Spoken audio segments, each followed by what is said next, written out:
أنفسنا ومن سيئات أعمالنا من يهده الله فلا مضل له ومن يضلله فلا هادي له ونشهد أن لا إله ومطلوب ربنا وغوثنا ومغيثنا عوننا ومعيننا مأوانا وملجانا محمدا عبده ورسوله صلی اللہ تعالی علیہ وعلى آلہ وأصحابہ وأزواجہ وذریاتہ وأولیاء امتہ وعلماء ملتہ وبارک وسلم اما بعد فاعوذ باللہ من الشیطان الرجیم بسم اللہ الرحمن الرحیم والسابقون الاولون من المہاجرین والانصار والذین اتبعوهم بإحسان رضی اللہ عنہم ورضوا عنہ صدق اللہ العلی العظیم. درود شریف پڑھیے. اللہم صلی علی سیدنا مولانا محمد معدن الجود والکرم وآلہ وصحبہ وبارک وسلم. الصلاة والسلام علیک یا رسول اللہ. الصلاة والسلام علیک یا حبیب اللہ. الصلاة والسلام علیک یا رحمة للعالمین وعلى آلک واصحابک یا شفیع المذنبین. حمد و صلاۃ کے بعد استاد العلماء حضرت علامہ مولانا عطا محمد صاحب قبلہ و دیگر قابل صد احترام علماء کرام و بزرگان ملت و برادران اسلام، سیدنا امام الائمہ سراج الامہ امام اعظم امام ابو حنیفہ رضی اللہ تعالی عنہ کے چند فضائل اپنے شکستہ الفاظ میں بیان کرنے سے پہلے میں اپنے مرکزی دارالعلوم امجدیہ کے اراکین کا شکریہ ادا کرتا ہوں اور ان کے لیے دعا کرتا ہوں کہ انہوں نے سیدنا امام اعظم کانفرنس کا اہتمام کر کے مسلمانوں پر بہت بڑا احسان کیا ہے. اس لیے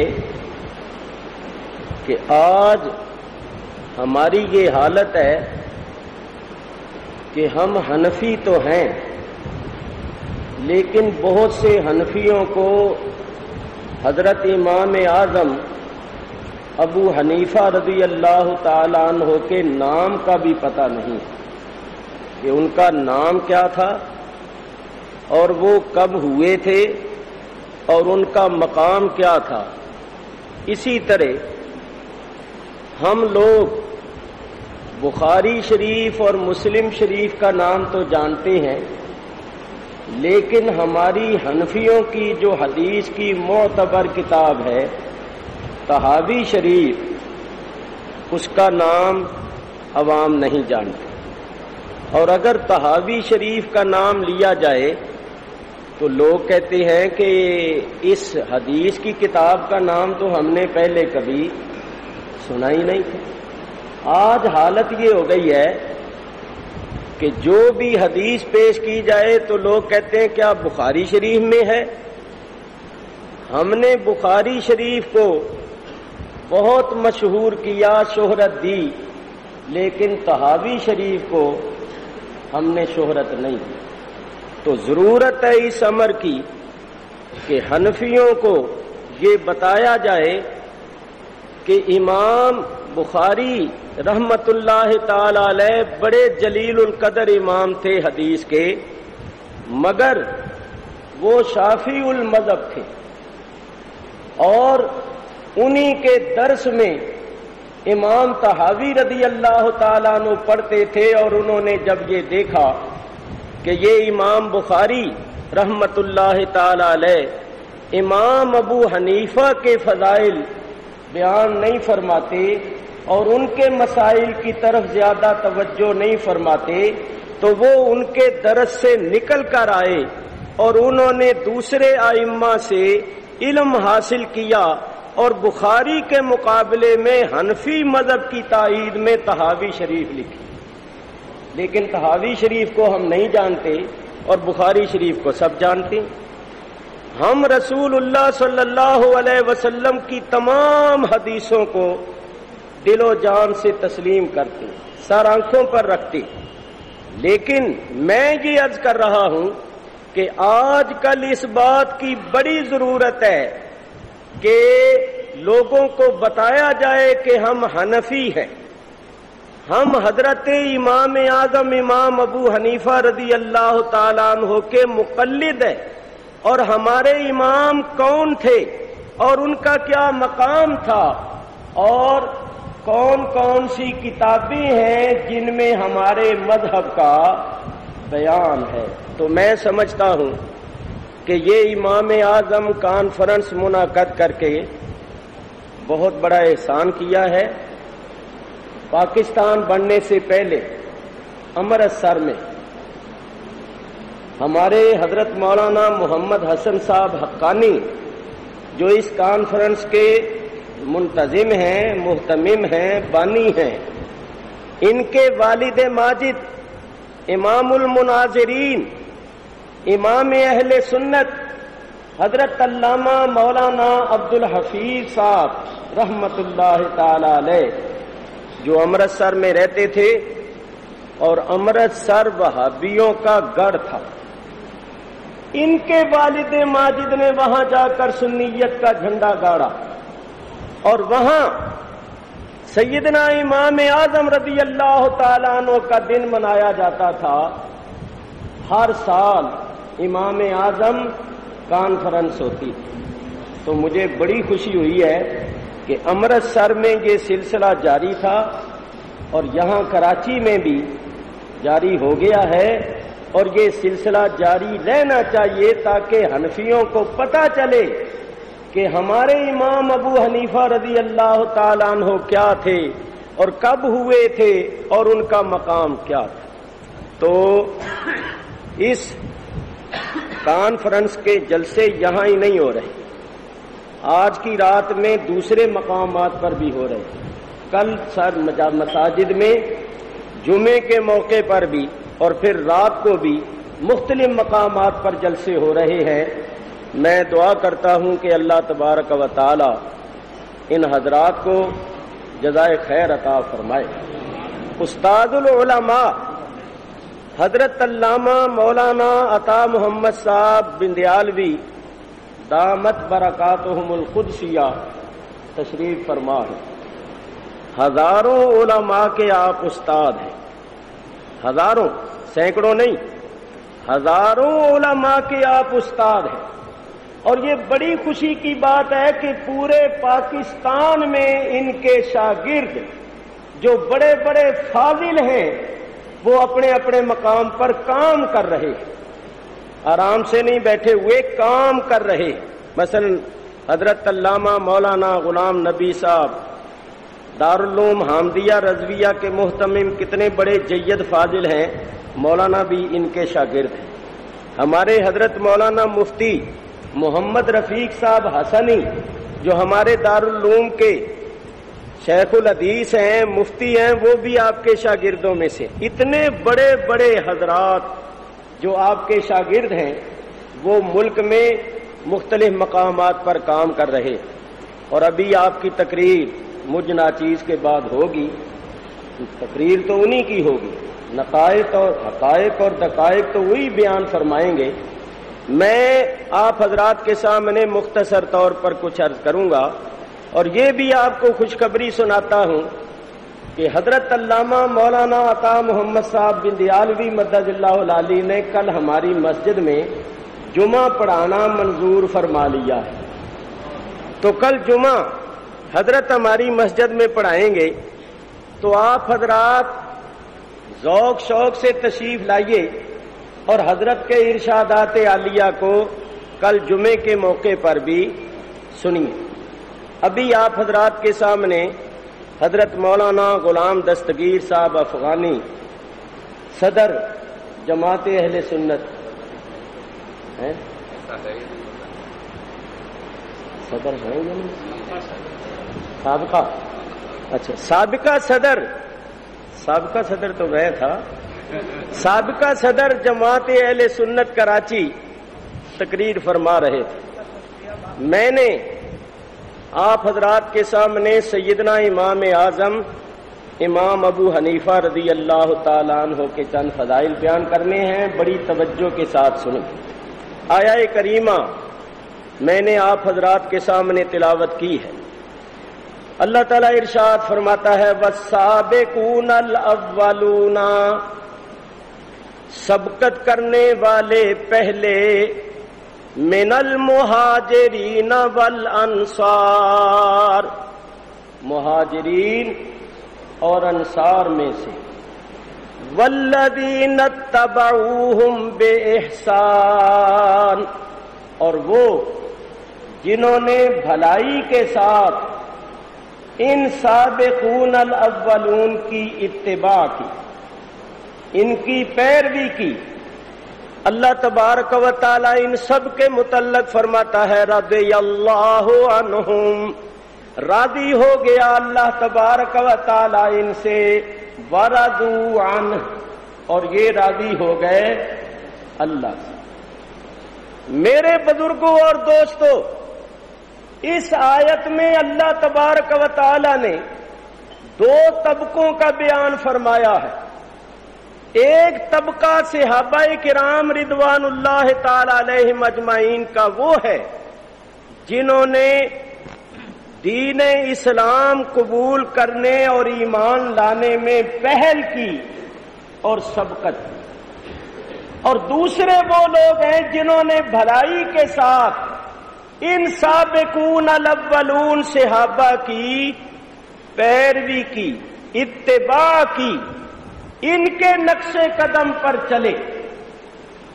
اس طبقے میں وہ صحابہ کرام بھی آ گئے جو بعد میں ایمان لائے، اور تابعین حضرات جنہوں نے صحابہ کرام کی بھلائی کے ساتھ اتباع کی، اور تبع تابعین، بلکہ مفسرین نے لکھا ہے کہ الی یوم الدین، قیامت تک جتنے لوگ ان کی بھلائی کے ساتھ اتباع اور پیروی کریں گے وہ اس آیہ کریمہ کا مصداق ہے۔ میں نے یہ آیت کیوں پڑھی؟ والذین اتبعوہم میں تابعین کا بیان ہے، جنہوں نے بھلائی کے ساتھ صحابہ کرام کی پیروی کی۔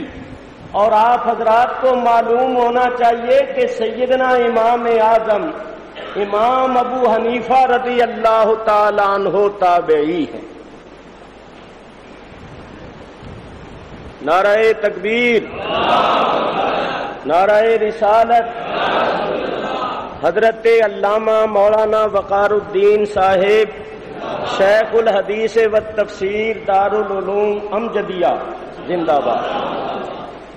سیدنا امام اعظم امام ابو حنیفہ رضی اللہ تعالی عنہ تابعی ہیں. بولو سارے کون ہیں؟ تابعی. اور تابعی کس کو کہتے ہیں؟ جس نے ایمان کے ساتھ صحابی کو دیکھا. اور صحابی اس کو کہتے ہیں جس نے ایمان کے ساتھ نبی کریم علیہ الصلوۃ والسلام کو دیکھا. ہمارے امام اعظم امام ابو حنیفہ رضی اللہ تعالی عنہ کا نام نامی و اسم گرامی ہے نعمان. یاد کر لو سارے. ہمارے امام اعظم کا نام کیا ہے؟ نعمان. ابو حنیفہ آپ کی کنیت ہے، امام اعظم آپ کا لقب ہے. اسم گرامی ہے نعمان بن ثابت. آپ کے والد ماجد کا نام تھا ثابت اور آپ کے دادا جان کا نام تھا زوتی. وہ مسلمان ہوئے تھے. آپ کے دادا جان اسلام لائے تھے. آپ عجمی ہیں، فارسی النسل ہیں. اور آپ نے خود لکھا ہے کہ ہمارے آباء و اجداد میں کوئی غلام نہیں رہا. گویا قوم کے رئیس تھے، قوم کے رئیس لوگوں میں سے تھے. تو آپ کے دادا جان کا پہلا نام تھا زوتی. جب وہ مسلمان ہوئے تو ان کا نام رکھا گیا نعمان. آپ کے دادا جان کا نام بھی نعمان تھا. ان کے ہاں اللہ تعالیٰ نے بیٹا عطا فرمایا جس کا نام انہوں نے رکھا ثابت.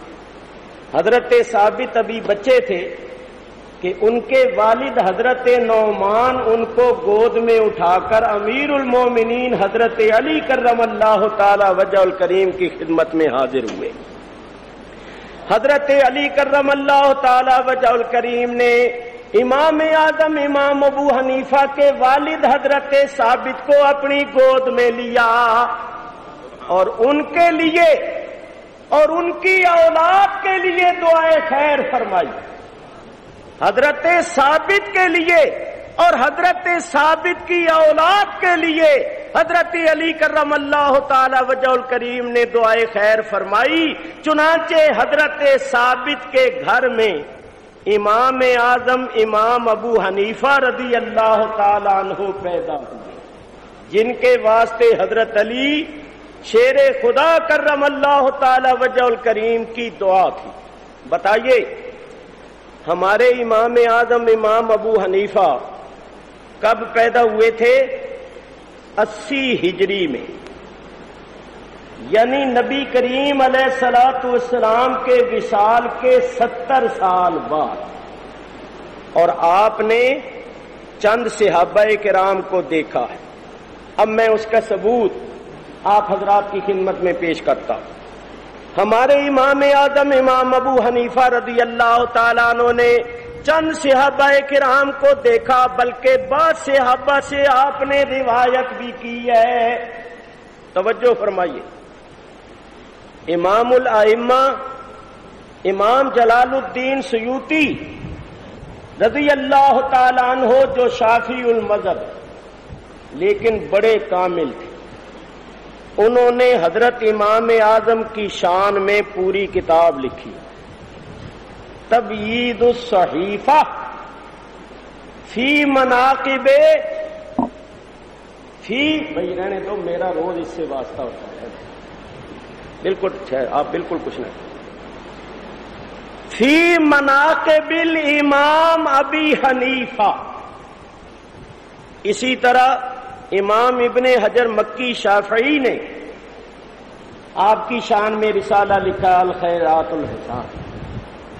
سیدی امام عبد الوہاب شعرانی رضی اللہ تعالیٰ عنہ جو شافعی المذہب تھے، شافعی المذہب ہو کر وہ امام اعظم امام ابو حنیفہ کے اتنے مداح ہیں کہ آپ ان کی تصانیف پڑھ کر دیکھیے. میں آپ حضرات کے سامنے جو کچھ بیان کروں گا وہ ان جلیل القدر ائمہ کا بیان ہے جو شافعی المذہب ہو کر امام اعظم کے متعلق لکھ رہے. توجہ فرمائیے. آپ تابعی ہیں. آپ کے تابعی ہونے کی امام دارقطنی جو صاحب سنن ہے، حدیث کی کتاب کے امام ہیں، اور امام ابن سعد جن کی کتاب طبقات ابن سعد، خطیب بغدادی، علامہ امام ذہبی، علامہ امام ابن حجر مکی اور حضرت علامہ علی قاری، امام جلال الدین سیوطی، امام یافعی، امام جزری صاحب تفسیر کشاف وغیرہ، ان سب نے اپنی اپنی کتابوں میں تصریح فرمائی ہے کہ حضرت امام اعظم امام ابو حنیفہ رضی اللہ تعالیٰ عنہ تابعی ہیں. یعنی ان جلیل القدر اماموں نے اعتراف کیا، تصریح فرمائی ہے کہ امام صاحب تابعی ہیں. چنانچہ میں آپ کے تابعی ہونے کا ثبوت پیش کر رہا ہوں. ابو معشر امام عبد الکریم بن عبد الصمد تبری، وہ بھی شافعی ہیں. وہ اپنی کتاب میں ائمہ کا ذکر کرتے ہیں، جہاں انہوں نے امام اعظم امام ابو حنیفہ کا ذکر کیا وہاں فرماتے ہیں قال الامام ابو حنیفہ لقیت من اصحاب النبی صلی اللہ علیہ وسلم. وہ فرماتے ہیں خود امام ابو حنیفہ نے بیان فرمایا کہ میں نبی کریم علیہ الصلاۃ والسلام کے اصحاب سے ملا. ان اصحاب میں سے کون کون ہے؟ وَهُمْ أَنَسُ بْنُ مَالِكٍ وَعَبْدُ اللَّهِ بْنُ أُنَيْسٍ. ایک تو حضرت انس بن مالک ہے، دوسرے عبداللہ بن انیس ہے. میں ترجمہ کر کے آپ کو بتاتا جاتا ہوں. تیسرے حضرت عبداللہ بن جز الزبیدی، اور چوتھے حضرت جابر بن عبداللہ انصاری، اور پانچویں حضرت معقل بن یسار، اور چھٹے حضرت واصلہ بن اسقا، اور آٹھویں صحابیہ حضرت عائشہ بنت اجرد رضی اللہ تعالیٰ عنہم اجمعین.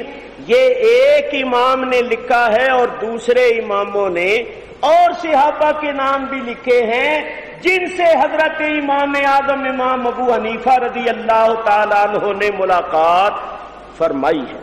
حضرت انس بن مالک سے آپ نے 3 حدیثیں روایت فرمائی. امام اعظم امام ابو حنیفہ نے 3 حدیثیں حضرت انس بن مالک سے روایت فرمائی. امام اعظم فرماتے ہیں میں نے حضرت انس بن مالک سے سنا، اور حضرت انس بن مالک رضی اللہ تعالیٰ عنہ فرماتے ہیں میں نے رسول اللہ صلی اللہ علیہ وسلم سے سنا. کیا؟ حضور نے ارشاد فرمایا الدال علی الخیر کفاعلہ، کہ جو نیکی کا راستہ بتاتا ہے اس نیکی کے راستے بتانے والے کو اتنا ہی ثواب ملتا ہے جتنا کہ نیکی کرنے والے کو ثواب ملتا ہے.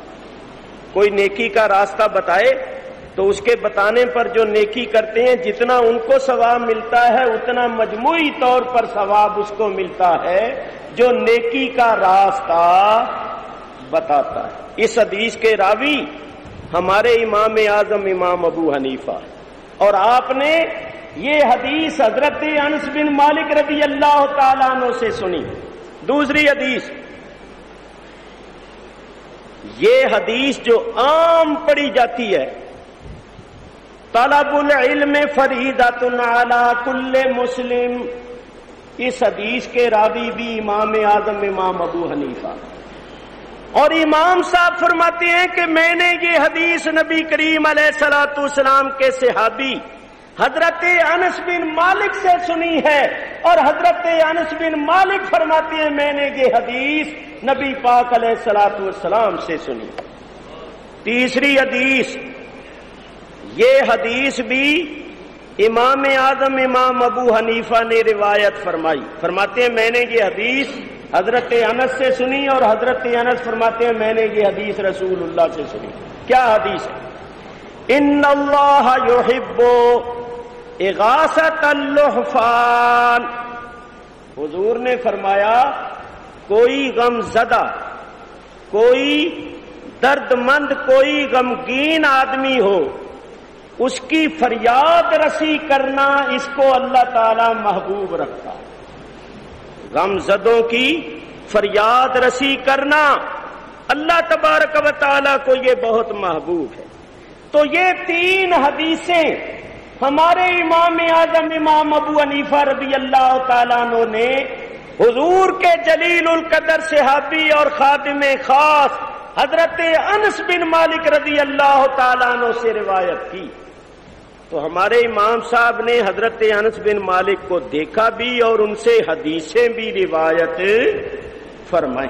آگے چلیے، ہمارے امام صاحب نے اور کن حضرات سے حدیثیں بیان فرمائی.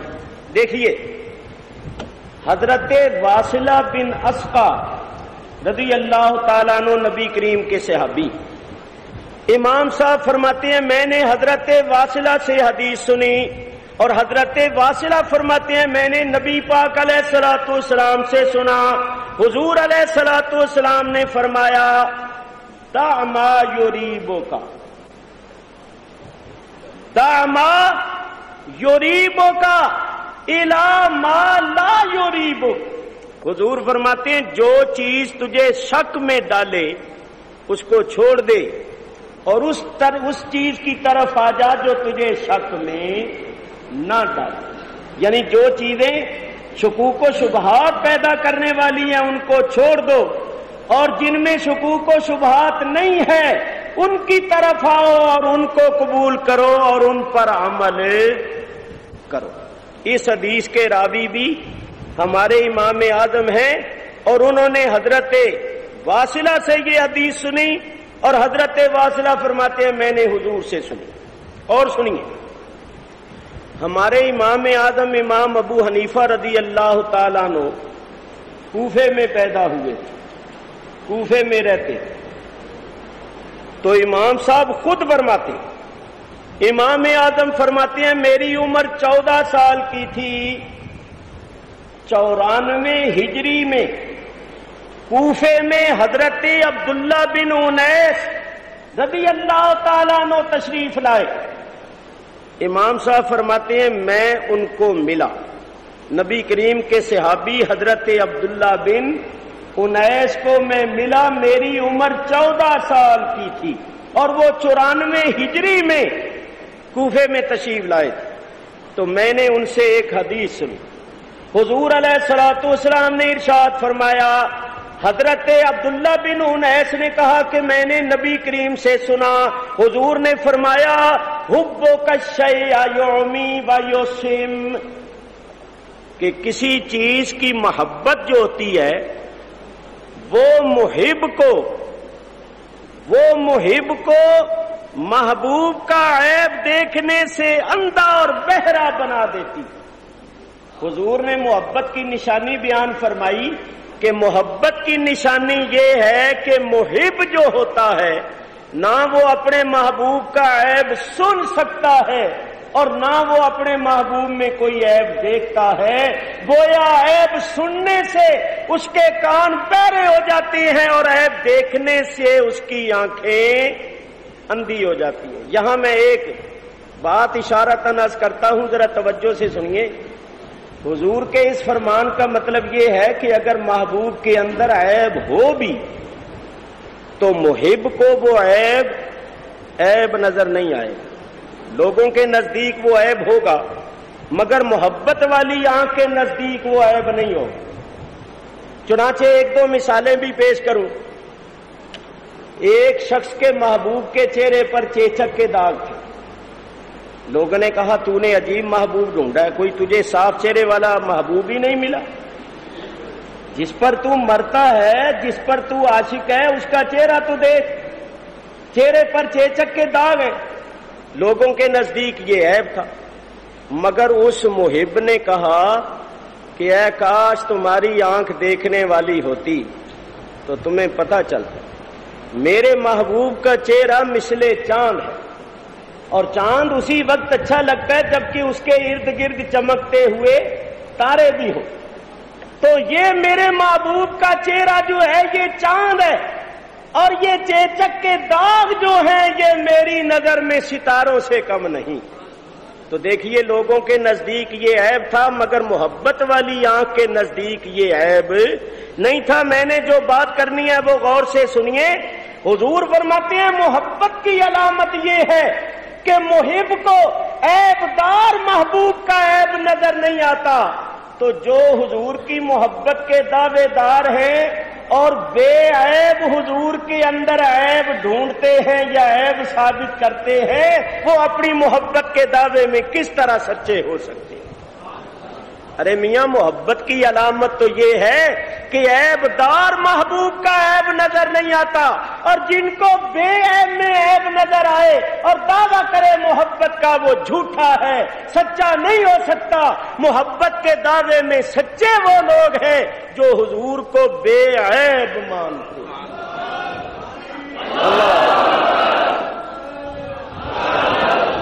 اور حضور علیہ الصلوۃ والسلام کو بے عیب مانتے ہیں اہل سنت و جماعت۔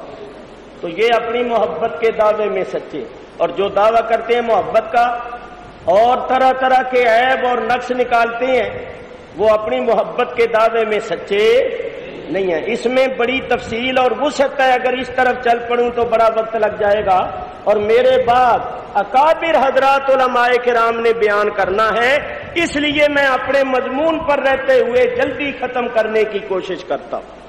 میرے بزرگوں اور دوستوں، الحمدللہ یہ حدیث جو ہے، اس حدیث کو بھی ہمارے امام اعظم امام ابو حنیفہ رضی اللہ تعالی عنہ نے روایت کیا، اور آپ نے یہ حدیث نبی کریم کے صحابی حضرت عبداللہ بن انیس رضی اللہ تعالی عنہ سے سنی۔ اور آگے چلیے، دیکھیے میں عرض کر چکا ہوں کہ امام اعظم امام ابو حنیفہ رضی اللہ تعالی عنہ والذین اتبعوہم بإحسان کے مصداق، اور جنہوں نے بھلائی کے ساتھ صحابہ کرام کی پیروی کی ہے، تابعین حضرات نے، ان کے بارے میں اللہ فرماتا ہے رضی اللہ عنہم، اللہ ان پر راضی ہو گیا، ورضوا عنہ، اور یہ اللہ سے راضی ہو گئے۔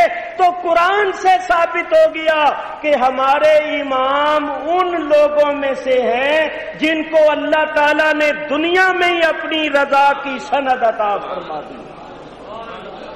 دنیا میں ہی اللہ نے ان کو اپنی رضا کی سند عطا فرما دی، اور اس سے بڑا کوئی اعزاز نہیں، اس سے بڑی کوئی نعمت نہیں۔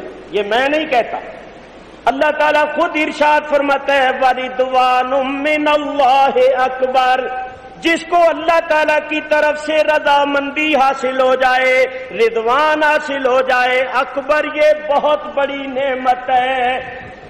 تو یہ رضوان، یہ رضامندی کی سند امام اعظم امام ابو حنیفہ کے لیے قرآن سے ثابت ہے، کیونکہ آپ والذین اتبعوہم بإحسان میں داخل ہے۔ حدیث پاک بھی سنیے، حضور علیہ الصلوۃ والسلام فرماتے ہیں خیر القرون قرنی، سارے زمانوں سے بہتر میرا زمانہ، ثم الذین یلونہم، ثم الذین یلونہم، پھر میرے زمانے، یعنی اس زمانے سے مراد ہے نبی پاک علیہ الصلوۃ والسلام کی ظاہری حیات کا زمانہ، ورنہ ہمارا عقیدہ تو یہ ہے کہ ازل سے لے کر ابد تک حضور کا زمانہ ہے، ازل سے لے کر ابد تک حضور کا زمانہ ہے۔ یہ جو میں عرض کر رہا ہوں تو یہ ظاہر کے لحاظ سے، حضور فرماتی ہے سارے زمانوں سے بہتر میرا زمانہ، پھر تابعین کا، پھر تبع تابعین کا۔ تو حضرت امام اعظم تابعین ہیں، حدیث سے بھی ثابت ہوا کہ آپ خیر القرون میں ہوئے، زمانہ بھی خیر کا تھا، اور حضرت امام صاحب خود بھی صاحب خیر دیکھیے آگے چلیے میرے بزرگوں اور دوستوں، ابھی حضرت مولانا غلام دستگیر، اللہ اکبر، نعرہ تکبیر، نعرہ رسالت، حضرت علامہ مولانا مفتی محمد حسین صاحب قادری مدد اللہ العالی، مفتی اعظم سندھ، آپ تشریف فرما ہیں، سکھر سے تشریف لائے ہیں، ہمارے بہت ہی قابل احترام بزرگوں اور دوستوں میں سے ہیں۔ میرے بزرگوں میں یہ عرض کر رہا تھا کہ امام اعظم امام ابو حنیفہ رضی اللہ تعالیٰ عنہ علم و فضل میں، زہد و تقوی اور پرہیزگاری میں اپنی نظیر نہیں رکھتے تھے۔ خود آپ کے بارے میں نبی کریم علیہ الصلوۃ والسلام کے چند ارشادات سنیے امام صاحب کے بارے میں۔ صحیح بخاری اور صحیح مسلم شریف کے اندر حدیث موجود ہے، حضرت ابو ہریرہ رضی اللہ تعالیٰ عنہ راوی، حضور علیہ الصلوۃ والسلام نے فرمایا لو کان العلم بالثریا، اگر علم ثریا ساتوں آسمانوں کے اوپر آخری کنارے پر بھی ہو تو لتناولہ من ابناء فارس، من ابناء الفارس، فارس میں پیدا ہونے والے چند مرد ایسے ہوں گے کہ اگر علم ثریا پر بھی ہو تو وہاں بھی جا کر اس کو لے آئے، وہاں بھی اس کو پالیں۔ ایک حدیث میں علم کا لفظ ہے اور ایک حدیث میں ایمان کا لفظ، لو کان الایمان، ایمان کو بھی پالیں گے، اور علم اسی کا ہی مفید ہوتا ہے جو صاحب ایمان ہو، بے ایمان کے پاس کتنا بھی علم ہو وہ مفید نہیں۔ اور اگر علم ہو اور وہ حق کا راستہ نہ بتائے تو وہ علم نہیں بلکہ جہالت۔ حضرت شیخ سعدی فرماتے ہیں علم کے راہ بحق نہ نماید جہالت است، جو علم حق کا راستہ نہیں بتاتا وہ علم نہیں ہے بلکہ وہ جہالت۔ شیطان سے بڑا عالم کون ہوگا؟ فرشتوں کا استاد تھا، معلم الملکوت۔ 6 لاکھ برس تک اس نے نمازیں پڑھی تھی، عبادت کی تھی، 6 لاکھ برس تک اللہ کی عبادت کی تھی، اور توحید کا قائل تھا۔ یہ بات ذرا اچھی طرح یاد رکھ، توحید کا قائل تھا۔ اس نے کسی کو اللہ کا شریک نہیں ٹھہرایا، اللہ کو ایک مانتا تھا، ایک جانتا تھا، کسی کو اس نے اللہ کا شریک نہیں ٹھہرایا۔ پھر مردود کیوں ہو گیا آپ سب جانتے ہیں کہ اس نے حضرت آدم علیہ السلام کی تعظیم نہیں کی، مقام آدم کو نہیں سمجھا۔ تو ذرا سوچو، جس نے مقام آدم کو نہیں سمجھا اس کا یہ حال ہوا، تو جو مقام مصطفیٰ صلی اللہ علیہ وسلم کو نہ سمجھے اور بڑا عالم ہو، بڑا عابد ہو، لاکھ توحید کے دعوے کرتا ہو، وہ کبھی مقبول نہیں ہو سکتا۔ مقبول وہ ہوتا ہے جو مقام مصطفیٰ کو سمجھے اور پھر اللہ تبارک و تعالیٰ کی عبادت کرے۔ اور اگر مقام کو نہیں سمجھتا، لاکھ عبادت کرے، لاکھ توحید کے دعوے کرے، لاکھ علم و فضل والا ہو، سب بیکار۔ یہاں ایک بات میں آپ کی خدمت میں عرض کروں، بہت مفید بات۔ مجھے ایک دوست نے کہا کہ مولوی صاحب ہمارے سنی حضرات جو ہیں یہ نماز میں غفلت اور سستی کا مظاہرہ کرتے ہیں، اور دوسرے جو ہیں وہ نماز کے بڑے پابند ہیں۔ میں نے کہا یہ بالکل صحیح بات، مگر تم اصل بات کو سمجھے نہیں کہ ایسا کیوں ہے۔ کہنے لگا مجھے ذرا بتائیے۔ میں نے کہا سنو، نماز ہر مسلمان مرد و عورت عاقل بالغ پر فرض ہے، اور ایمان کے بعد سب سے بڑا فریضہ ہے۔ نماز پڑھنی چاہیے۔ نماز بیمار کو معاف نہیں، میدان جنگ میں معاف نہیں، تو ہم تندرستوں کو کیسے معاف ہو جائے گی؟ اور امن چین کے ساتھ رہنے والوں کو کیسے معاف ہو جائے گی؟ نماز بہت ضروری ہے، نماز پڑھنی چاہیے، مگر وہ نماز کے پابند کیوں ہیں؟ اس لیے کہ نماز سے روکتا ہے شیطان۔ اور ان کو شیطان نماز سے نہیں روکتا، اس لیے وہ نماز کے بڑے پابند ہیں، کیونکہ روکنے والا کون ہے بولو؟ شیطان۔ اور ان کو نماز سے نہیں روکتا، کیوں؟ ان کو روکتا ہے حضور کی تعظیم سے، ان کو روکتا ہے حضور کی تعظیم سے، اور وہ تعظیم تو کرتے ہی نہیں، اس واسطے وہ نماز سے روکتا نہیں۔ کیوں؟ جانتا ہے کہ جب میری 6 لاکھ برس کی کام نہیں آئی تو ان کی 30-40 برس کی کیا کریں گے؟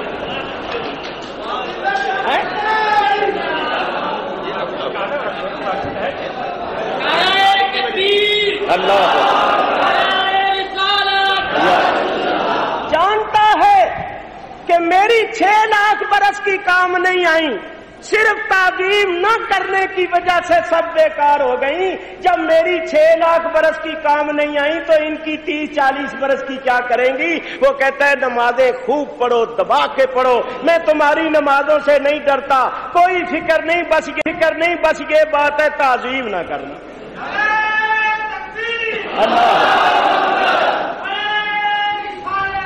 وہ جانتا ہے کہ میں تعظیم نہ کرنے کی وجہ سے مارا گیا، میری 6 لاکھ برس کی کام نہیں آئی۔ اور سنیوں کو وہ دیکھتا ہے کہ یہ تعظیم نہیں چھوڑتے، میں نے الٹا ہو کے زور لگا لیا ہے، جتنا میں زور لگاتا ہوں اتنی یہ تعظیم زیادہ کر رہے ہیں۔ پہلے تو کہیں کہیں میلاد شریف ہوتا تھا، گلی گلی، کوچے کوچے، دفتروں میں، بینکوں میں اور فیکٹریوں میں ہر جگہ میلاد شریف ہو رہا ہے، ہر جگہ سلام پڑھا جا رہا ہے، تو یہ تعظیم تو چھوڑتے نہیں، جتنا میں چھوڑنے کو کہتا ہوں اتنے زیادہ ہوتے جا رہے ہیں۔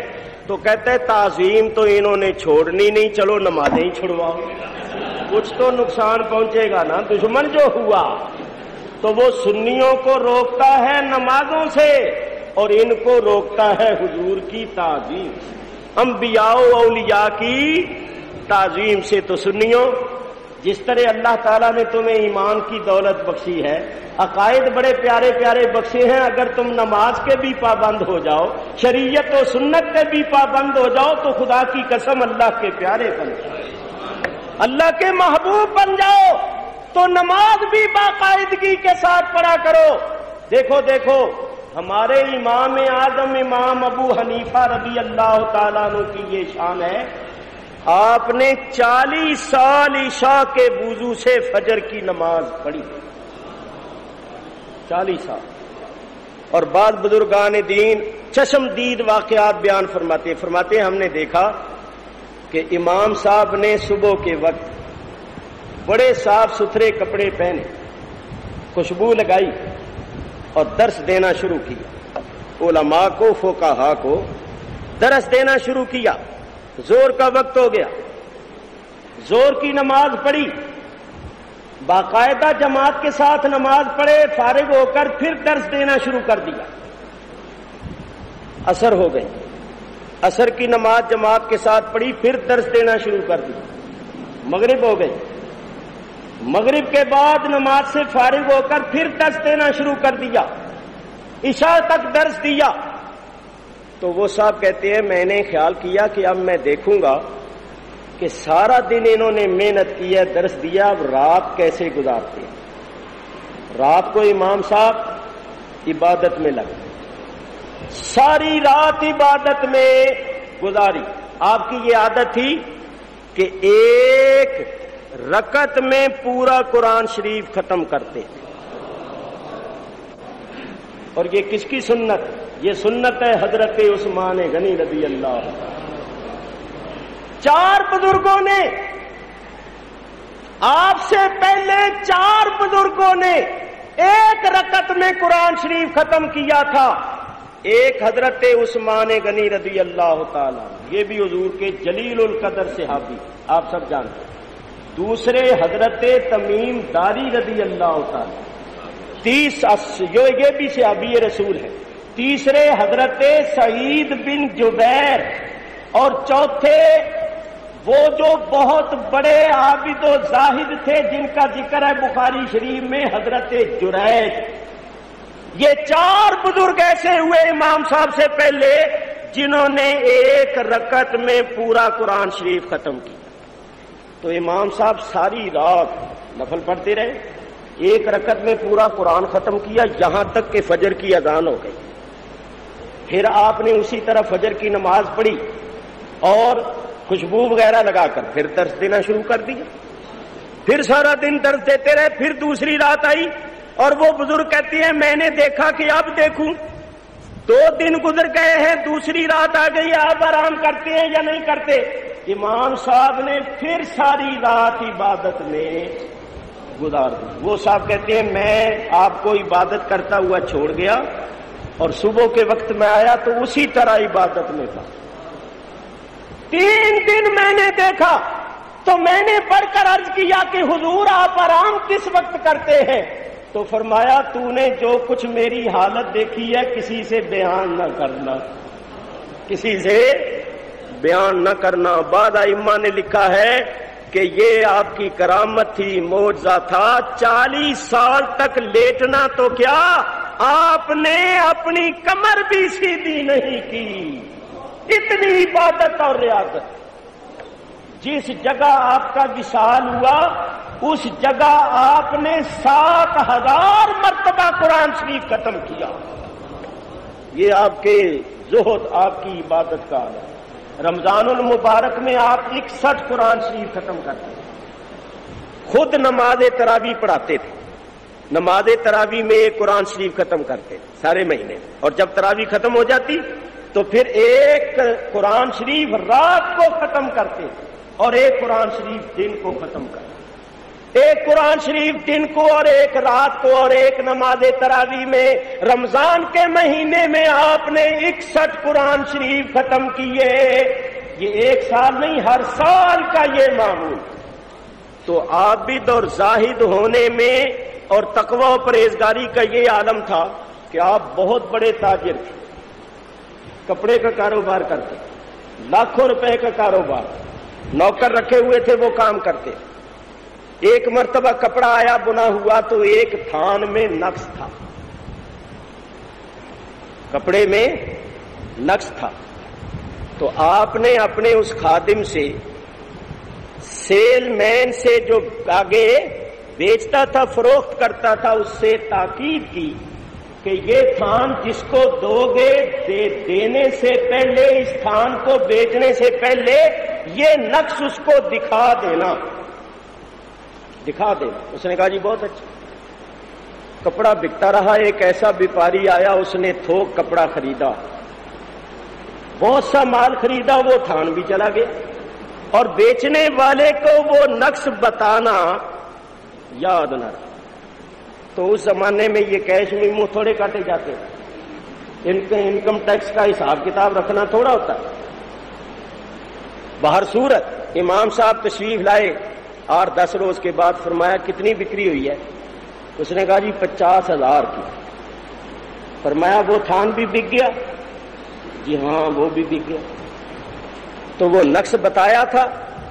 حضرت وہ تو مجھے یاد نہیں رہا, کپڑوں میں چلا گیا. وہ یہ معلوم ہے کہ وہ تھان کون لے کر گیا؟ یہ بھی معلوم ہے. تو فرمایا اس 50,000 روپے کو الگ رکھ, چند دن اس کا انتظار کر. اگر وہ تھان لے کر آ جائے کہ اس میں نقص ہے تو ٹھیک. انتظار کیا گیا, وہ کوئی نہیں آیا.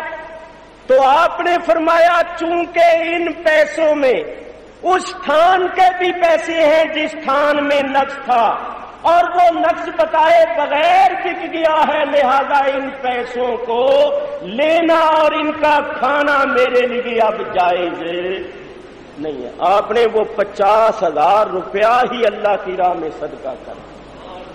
یہ آپ کے تقوی اور پرہیزگاری کا عالم تھا. عبادت اور ریاضت کا عالم میں نے بہت مختصر طور پر آپ کو بتایا ہے. میں یہ بتا رہا تھا کہ امام صاحب کی شان میں خود نبی کریم علیہ الصلوۃ والسلام کے ارشادات سنیے. برا ہو اس تعصب کا. تعصب جو ہے یہ بہت بری چیز ہے.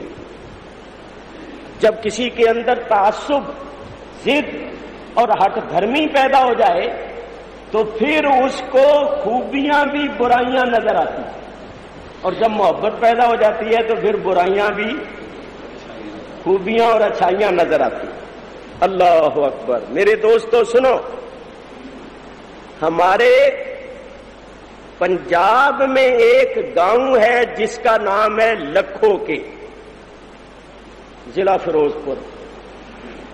لکھو کے میں بہت بڑا ایک علمی گھرانہ ہوا ہے.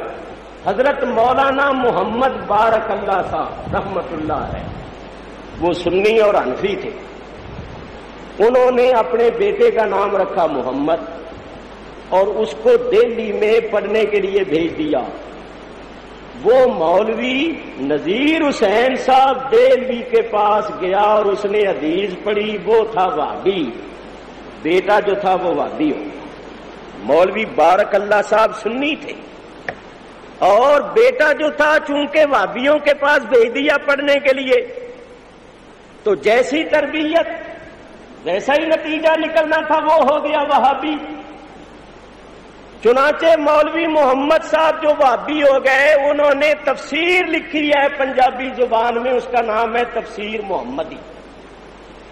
اور لکھو کے میں دارالعلوم قائم کیا، اس کا نام رکھا جامعہ محمدیہ. وہ لوگ وہاں سے ہجرت کر کے اکاڑے میں آئے. اب وہ جامعہ محمدیہ اکاڑے میں، اس لیے میں ان کی ساری تاریخ کو جانتا ہوں. چنانچہ اس مولوی محمد صاحب نے تفسیر لکھی نا محمدی، تو اس کے جواب میں ہمارے ایک سنی عالم ہوئے لاہور میں، حضرت مولانا نبی بخش صاحب حلوائی. انہوں نے جواب میں تفسیر لکھی پنجابی زبان میں، اس کا نام رکھا تفسیر نبوی. اس تفسیر میں مولوی نبی بخش صاحب لکھتے ہیں، ابدل وابوں چلی بیماری تے لکھوں کے آن وچ آئی. یہ پنجابی دا شعر. ابدل وابوں، آہو عبدل وہابوں چلی بیماری. بیماری کہاں سے چلی؟ عبدل وہابوں چلی بیماری تے لکھوں کے آن وچ آئی. کہ لکھوں کے آن وچوں نکل کے پھر پنجاب دے گھر گھر آئی چھائی.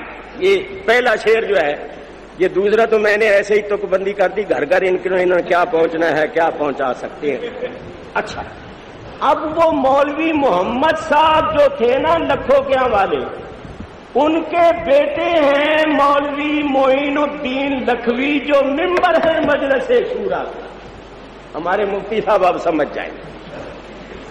تو دیکھو، مولوی محمد بارک اللہ جو تھے وہ سنی تھے، اور انہوں نے خود ان کی کرامتیں دیکھی. کیسے؟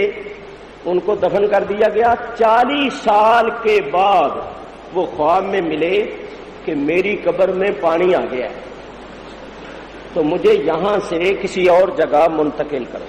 یہ تھے وہابی. اولاد کو ہو گئی نا وہابی، وہ منن نہ، وہ مانتے نہیں. لیکن اب وہ کہیں کس کو؟ پھر وہ گاؤں کے لوگوں کو ملے خواب میں جو سنی حنفی، کہ بھئی میں ان کو کہتا ہوں یہ تو مانتے نہیں، تم ہی عمل کرو. پھر انہوں نے ان کو کہا کہ حضرت صاحب تمہیں بھی خواب میں ملے، تم عمل نہیں کرتے ہو تو ہم کریں گے. جب انہوں نے کہا نا ہم کریں گے تو یہ کہنے لگے نہیں ہم ہی کرتے.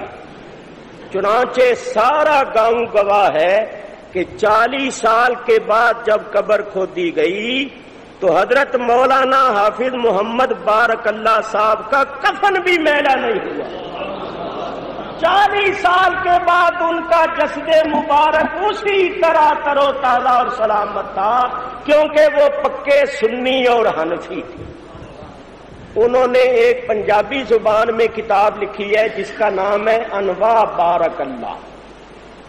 انواع وہ میرے پاس موجود. اس کے حاشیے پر چند کتابیں ہیں، کچھ عربی میں ہیں کچھ فارسی میں ہیں.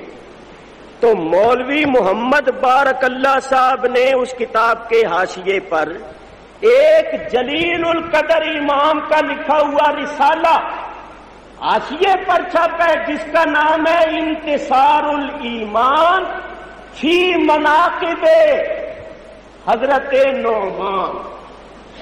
اس رسالے کے اندر یہ حدیث لکھی ہے اور کئی سندوں سے لکھی، کئی سندوں سے. اور یہ بھی لکھا ہے کہ اس حدیث کو سب سے پہلے تعصب کی وجہ سے ابن تیمیہ وغیرہ نے ضعیف اور موضوع قرار دیا ہے. پہلے سارے ائمہ کے نزدیک یہ حدیث مسلم تھی اور سب اس کو مانتے. وہ میں حدیث آپ حضرات کی خدمت میں پیش کر رہا ہوں. کتاب میرے پاس موجود ہے، انتصار الایمان، جو انواع بارک اللہ کے حاشیے پر ہے. حدیث سنو. حضور علیہ الصلوۃ والسلام نے ارشاد فرمایا سَيَكُونُ فِي أُمَّتِي رَجُلٌ، ان قریب میری امت میں ایک مرد ہوگا، اسمہ نعمان وَكُنِيَّتُهُ أَبَا حنیفہ، اس کا نام ہوگا نعمان اور اس کی کنیت ہوگی ابو حنیفہ. یحیی اللہ بیدہ سنتی، اللہ اس کے ہاتھ پر میری سنت کو زندہ کرے گا. پھر حضور نے 3 مرتبہ فرمایا وَهُوَ سِرَاجُ أُمَّتِي وَهُوَ سِرَاجُ أُمَّتِي وَهُوَ سِرَاجُ أُمَّتِي، وہ میری امت کا آفتاب ہوگا، وہ میری امت کا آفتاب ہوگا، روشن چراغ ہوگا. چنانچہ نبی پاک علیہ الصلوۃ والسلام کا یہ فرمان ثابت ہوا کہ آج دنیا کے کونے کونے میں اس آفتاب کی روشنی پہنچی ہوئی.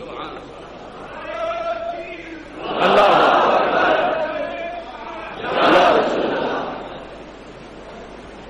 پنجاب میں اسلام پھیلانے والے حضرت سید علی حجویری المعروف حضرت داتا گنج بخش رضی اللہ تعالیٰ عنہ، جن کے قدموں کی طرف بیٹھ کے خواجہ خواجگان حضرت خواجہ معین الدین چشتی اجمیری سرکار غریب نواز نے چلہ کیا اور فرمایا گنج بخشے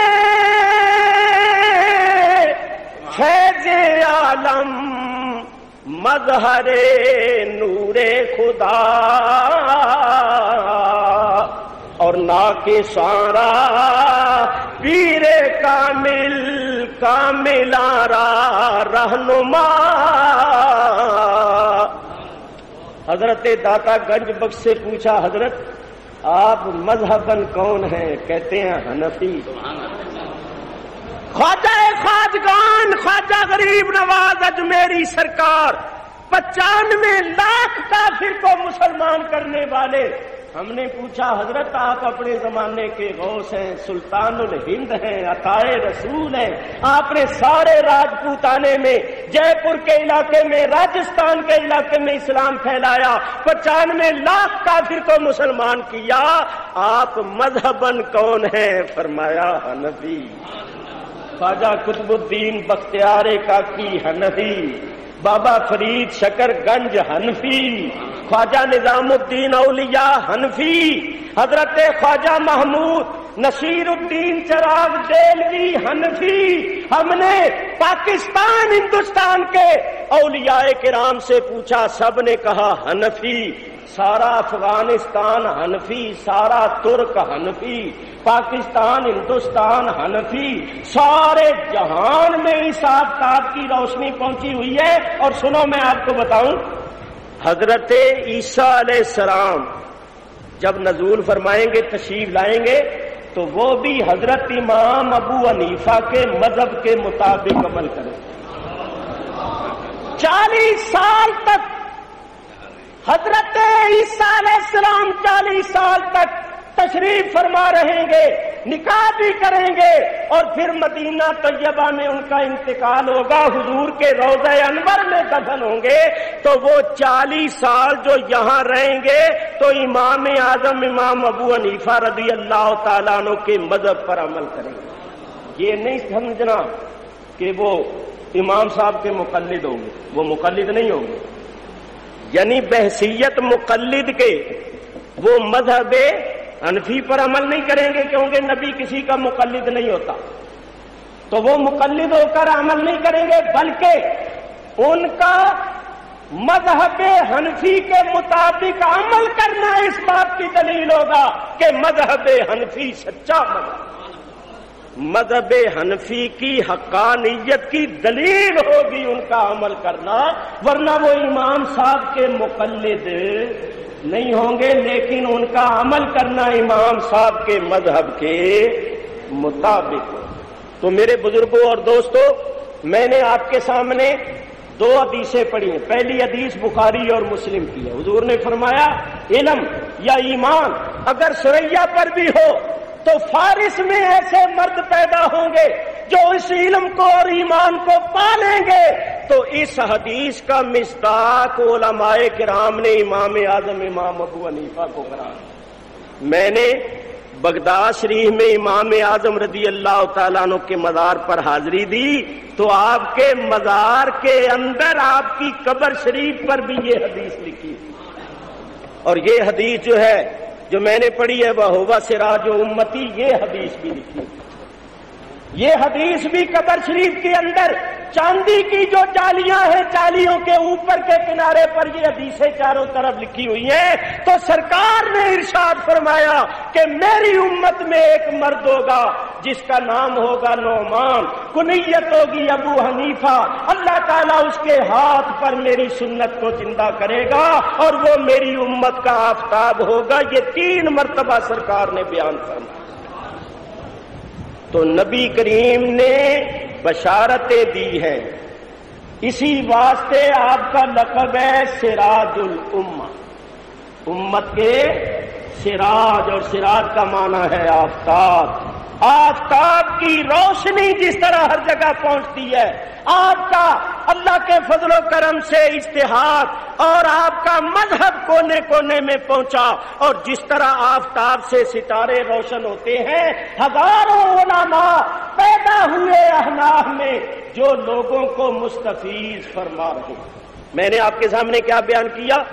آپ تابعی تھے، صحابہ کو دیکھا، ان سے روایتیں کی، اور سنو 4000 آپ کے استاد ہیں جو تابعی، 4000 تابعین ائمہ اور مشائخ سے آپ نے علم حاصل کیا ہے۔ اب سنو میں ایک بات بتاؤں، ہمارے امام صاحب سے لے کر نبی کریم تک کتنی سندیں، کتنے واسطے؟ امام صاحب نے دیکھا صحابہ کو، چلو چند صحابہ کو دیکھا، یہ تو مانو گے نا 4000 تابعین سے علم حاصل کیا۔ یہ بات دھیان سے سننا، ہمارے امام صاحب نے کنوں سے حاصل کیا؟ تابعین سے، اور تابعین نے صحابہ کرام سے، اور صحابہ کرام نے نبی کریم سے۔ اس سند میں تو کوئی گڑبڑ ہو ہی نہیں سکتی، کیونکہ آپ نے علم حاصل کیا، سب کچھ دیکھا، تابعین کو دیکھا، انہی سے حاصل کیا، اور تابعین نے صحابہ کو۔ اور یہ جو حدیث کی کتابیں ہیں، یہ تو کوئی 250 سال بعد، کوئی 300 سال بعد، کوئی 400 سال بعد لکھی گئی، اس کی سند میں تو ذوق ہو سکتا ہے، امام صاحب کی سند میں تو ذوق کا سوال ہی نہیں۔ انہوں نے تو حاصل کیا تابعین سے، اور تابعین نے صحابہ سے، اور صحابہ نے نبی کریم سے۔ تو ہمارے امام صاحب کی سند میں کوئی ضعف ہو ہی نہیں سکتا۔ چنانچہ دیکھو ابن ماجہ شریف میں حدیث ہے، میں صرف ایک بات کرتا ہوں، ان اہل علم حضرات کے سامنے لب کشائی کرنا ادب کے خلاف ہے، مگر ایک بات، یہ جو ہے نا حدیث کہ امام کی قرات مقتدی کی قرات ہے، ابن ماجہ شریف میں حدیث ہے، حضور علیہ الصلوۃ والسلام ارشاد فرماتی ہے من کان لہ امام فقراۃ الامام لہ قراۃ، جس کو جو امام کے پیچھے نماز پڑھے تو امام کی قرات یہ مقتدی کی قرات۔ یہ حدیث ہمارے امام اعظم امام ابو حنیفہ رضی اللہ تعالیٰ عنہ نے بھی بیان فرمائی، امام محمد نے اس کو نقل کیا، ابن ماجہ میں بھی یہ حدیث ہے۔ تو بڑا لطیفہ ہے، ذرا غور سے سنیے۔ ایک جگہ یہ حدیث میں نے پڑھی تو ایک طالب علم آ گیا، میر پور خاص کا واقعہ، کہنے لگا ابن ماجہ کی جو یہ حدیث ہے، اس حدیث کی سند میں کلام ہے، ایک راوی ضعیف ہے۔ میں نے کہا ابن ماجہ کب ہوئے تھے؟ امام ابن ماجہ جنہوں نے یہ حدیث کی کتاب جمع کی ہے وہ کب ہوئے تھے؟ اس نے بتایا کہ 200 کتنے ہجری میں، اور میں نے کہا تو وہ حوالہ پیش کر رہا ہے جو 200 کتنے ہجری میں پیدا ہونے والے امام نے لکھا، اور میں اس کا حوالہ پیش کر رہا ہوں جو نبی کریم کے وصال کے 70 سال بعد ہوا۔ اس وقت تو امام ابن ماجہ بھی پیدا بھی نہیں ہوئے، تو ان کی کتاب کا حوالہ دے رہا ہے جو کتاب 300 سال بعد لکھی گئی۔ اس کتاب میں جو روایت ہے اس کی سند میں ضعف ہوگا، مگر میں تو امام اعظم امام ابو حنیفہ کی روایت پیش کر رہا ہوں، اور وہ تو اس وقت تھے جب امام ابن ماجہ ابھی پیدا بھی نہیں ہوئے۔ تو ابن ماجہ کی روایت کو لیے پھر میں تو امام اعظم کی روایت کو پیش کر رہا، اور امام اعظم تو 80 ہجری میں ہوئے، اور ابن ماجہ جو ہے وہ کتنے سو بعد ہوا، تو وہ خاموش ہو گیا۔ تو اصل میں بات یہ ہے حنفیوں، اپنے مذہب میں بالکل شک نہ کرو، کیونکہ ہمارے امام کا جو مذہب ہے وہ ہے جو انہوں نے اپنی آنکھوں سے تابعین حضرات کو کرتے ہوئے دیکھا، اور تابعین نے صحابہ کو اور صحابہ نے نبی پاک کو۔ اس واسطے ہمارے مذہب میں کسی قسم کا ذوق نہیں ہو سکتا۔ یہ تو ظاہر روایت کو لیتے ہیں، یہ تو ظاہر حدیث کو لیتے ہیں، اور ہم کہتے ہیں کہ ہمارے امام صاحب کی سند میں تو کسی قسم کا ذوق ہے ہی نہیں، کیونکہ وہ نبی کریم علیہ الصلوۃ والسلام کے بہت قریب ہوئے۔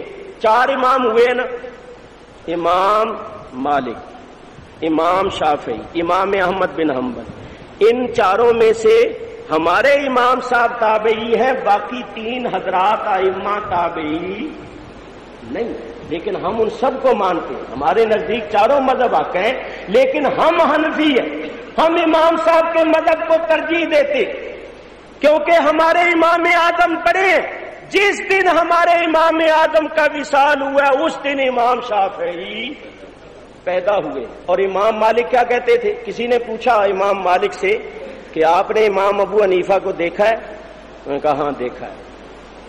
ان کے علم و فضل کے متعلق آپ کا کیا خیال ہے؟ تو امام مالک نے فرمایا امام ابو حنیفہ وہ عالم شخص ہے، اتنا عالم ہے کہ یہ جو پتھر کا ستون ہے نا، اگر وہ کہہ دے کہ یہ سونے کا ہے تو وہ اپنے علم و فضل کے زور سے دلائل کے ساتھ ثابت کر سکتا ہے کہ یہ سونے کا۔ یہ اس کے علم و فضل کا حال ہے۔ اور امام شافعی سے پوچھا گیا تو امام شافعی نے فرمایا کہ سارے فقیہ حضرت امام ابو حنیفہ کی اولاد کی مثل ہے۔ امام ابو حنیفہ سارے فقہا کے باپ ہیں۔ امیر المومنین فی الحدیث حضرت عبداللہ بن مبارک، حضرت عبداللہ بن مبارک کون ہے؟ جن کا لقب ہے امیر المومنین فی الحدیث، امام بخاری اور امام مسلم کے استاد الاستاد۔ وہ فرمایا کرتے تھے کہ امام ابو حنیفہ کا قیاس نہ کہو، امام ابو حنیفہ کا اجتہاد نہ کہو، رائے نہ کہو، قرآن اور حدیث کی شرح کہو۔ اور ان کا یہ شعر ہے، بعض فرماتے ہیں امام شافعی کا شعر ہے، بعض فرماتے ہیں حضرت عبداللہ بن مبارک کا شعر ہے۔ وہ فرماتے ہیں فلعنت ربنا اعداد رمل علی من رد قول ابی حنیفہ۔ یہ حضرت عبداللہ بن مبارک کا شعر ہے یا امام شافعی کا شعر؟ کیا شعر کا مطلب ہے کہ اس شخص پر زمین کی ریت کے ذروں کے برابر خدا کی لعنتیں ہوں جو امام ابو حنیفہ کے قول کو مردود کہے۔ امام ابو حنیفہ رضی اللہ تعالیٰ عنہ وہ ہستی ہیں کہ امام شافعی جب امام صاحب کے روضے پر آتے تھے، امام شافعی کو جب کوئی مشکل کوئی حاجت پیش آتی تھی تو امام صاحب کے روضے پر حاضر ہوتے تھے، حاضری دیتے تھے، دعا مانگتے تھے اور فرماتے تھے اس کی دعا اور اس کے مزار پر حاضر ہونے سے میری مشکلیں آسان ہوتی ہیں۔ تو جب تک امام صاحب کے روضے پر رہتے نا تو وہ اپنے اجتہاد پر عمل نہیں کرتے، اپنے فتوے پر عمل نہیں کرتے تھے، بلکہ امام صاحب کے مذہب پر عمل کرتے تھے۔ کسی نے پوچھا حضرت فتویٰ تو آپ کا یہ ہے لیکن یہاں آ کر آپ مذہب حنفی کے مطابق عمل کرتے ہیں۔ سبحان اللہ، ان لوگوں میں نفسانیت نہیں، للہیت، خلوص ہی خلوص تھا. تو امام شافعی فرماتے میں اس کے مزار پر آ کر احتراماً اپنے مذہب کو چھوڑ کر اس کے مذہب پر عمل کرتا ہوں تاکہ اس کی روح خوش ہو. میں یہاں آ کر احتراماً اس کے فتوے پر عمل کرتا ہوں تاکہ اس کی روح خوش ہو. میں اپنے مذہب اور اپنے اجتہاد کو چھوڑ دیتا ہوں. تو وہ لوگ سراپا خلوص تھے. ہمارا یہ مسلک ہے کہ چاروں مذہب حق ہیں. ہم چاروں ائمہ کا نام لے کر کہتے ہیں رضی اللہ تعالیٰ عنہ، اس لیے کہ ان کا اختلاف فروعات میں تھا، اصول میں نہیں تھا، اور ان میں کوئی وہابی نہیں تھا. نبی کریم کے سارے ہی ماننے والے، ادب اور تعظیم کرنے والے تھے، بلکہ اتنا ادب اور اتنا تعظیم کرتے تھے کہ صرف ایک بات میں عرض کروں، سیدنا امام مالک رضی اللہ تعالیٰ عنہ، قربان جائیے، بات کرنی آسان ہے، عمل کرنا بڑا مشکل ہے. ہم 8 دن عمل نہیں کر سکتے. ان علماء کرام سے پوچھو، حضرت امام مالک رضی اللہ تعالیٰ عنہ مدینے شریف میں رہتے، ساری عمر مدینے میں گزاری، مگر مدینہ منورہ میں رہتے تھے.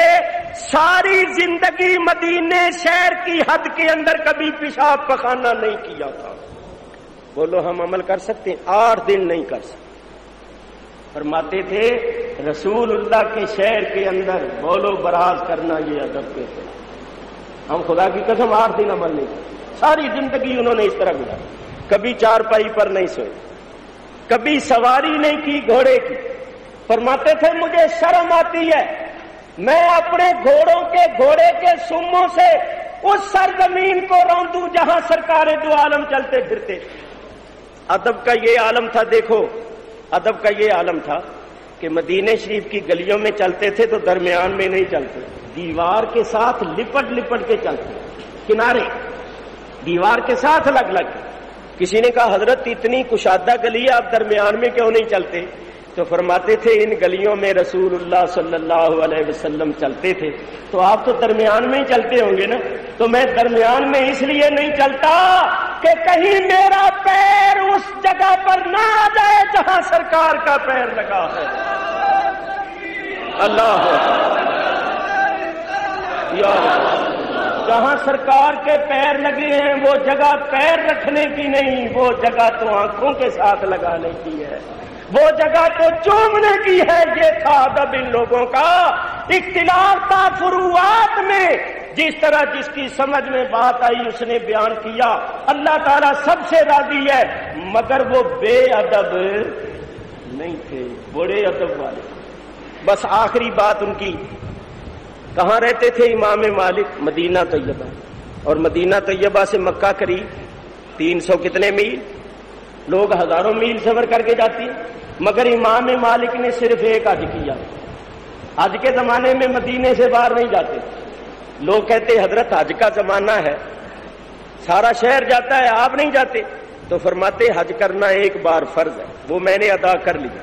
اب میں مدینہ چھوڑ کر اس لیے نہیں جاتا کہ کہیں مدینے سے باہر مجھے موت نہ آئے. مدینے کے باہر مجھے موت نہ آئے، موت آئے تو مدینے میں آئے اور میں سرکار کے قدموں میں دفن ہو جاؤں. یہ تھا ان کے ادب کا حال. تو میرے بزرگوں اور دوستو، یہ جو لوگ ہیں نا یہ ہیں غیر مقلد. یہ تو کسی امام کو بھی نہیں مانتے، یہ تو تقلید کرنے کو ہی شرک کہتے ہیں. ان کا کیا واسطہ؟ ہمارے نزدیک چاروں مذہب حق ہیں، لیکن ہمارے نزدیک ترجیح ہے مذہب حنفی کو. حضرت امام اعظم امام ابو حنیفہ رضی اللہ تعالیٰ عنہ ہمارے امام. بس 1-2 باتیں رہ گئی ہیں وہ ختم کرتا ہوں. سنو ذرا امام صاحب کی شان پاک سنو. اللہ اکبر. حضرت امام صاحب کی شان میں ایک بزرگ، کتاب کا نام ہے تذکرۃ الاصفیاء. تذکرۃ الاصفیاء کے اندر جہاں امام صاحب کا انہوں نے ذکر کیا ہے وہاں یہ بیان کیا ہے. حضرت امام اعظم امام ابو حنیفہ رضی اللہ تعالیٰ عنہ مدینہ شریف گئے، حج کر کے حضور کے روضے پر گئے اور روضہ اقدس پر کھڑے ہو کر سلام کہا، السلام علیکہ یا امام المرسلین. امام صاحب نے کہا السلام علیکہ یا امام المرسلین. روضہ انور سے جواب آیا، سب حاضرین نے سنا. جواب آیا وعلیکہ السلام یا امام المسلمین. اللہ. امام صاحب نے کہا اے نبیوں رسولوں کے امام آپ پر سلام ہو. تو نبی پاک نے جواباً فرمایا اے مسلمانوں کے امام تجھ پر بھی سلام. یہ ہمارے امام صاحب کی شان ہے. حضرت یحییٰ بن معاذ راضی رحمت اللہ تعالی علیہ وہ فرماتے ہیں کہ حضرت امام اعظم امام ابو حنیفہ رضی اللہ تعالی عنہ حضور علیہ الصلوۃ والسلام کے اس قدر مقبول ہیں کہ مجھے خواب میں نبی کریم صلی اللہ علیہ وسلم کی زیارت ہوئی. حضرت یحییٰ بن معاذ راضی فرماتے، یہ اسی تذکرۃ الاصفیاء میں لکھا ہوا کہ مجھے نبی کریم کی زیارت ہوئی. تو میں نے نبی کریم سے پوچھا یا رسول اللہ صلی اللہ علیہ این اطلبک، حضور میں آپ کو کہاں طلب کروں، آپ کو کہاں پاؤں، کس کے پاس جایا کروں؟ تو حضور نے فرمایا عند ابی حنیفہ، مجھے طلب کرنا ہو تو ابی حنیفہ کے پاس جائے. امام ابو حنیفہ کے پاس جاؤ جہاں ہر وقت میرا ذکر ہوتا ہے، جہاں ہر وقت میری سنت کا ذکر ہوتا ہے. وہ اپنے وقت کے امام ہیں اور وہ میرے پیارے ہیں. اگر مجھے ڈھونڈنا ہو پانا ہو تو ان کے پاس جاؤ. صوفیاء کرام میں بہت بڑے ایک ولی کامل ہوئے حضرت خواجہ محمد پارسا رضی اللہ تعالی، بڑے کامل اکمل ولی اللہ ہوئے. وہ فرماتے ہیں امام اعظم کا وجود نبی کریم علیہ الصلوۃ والسلام کے معجزات میں سے ایک معجزہ ہے. تو اللہ تعالیٰ نے ہم پر کتنا کرم کیا. ہمارا رسول ہے تو رسول اعظم، ہمارا رسول ہے تو رسول اعظم، اور ہمارا صدیق ہے تو صدیق اکبر، ہمارا فاروق ہے تو فاروق اعظم، ہمارا امام ہے تو امام اعظم، اور ہمارا غوث ہے تو غوث اعظم.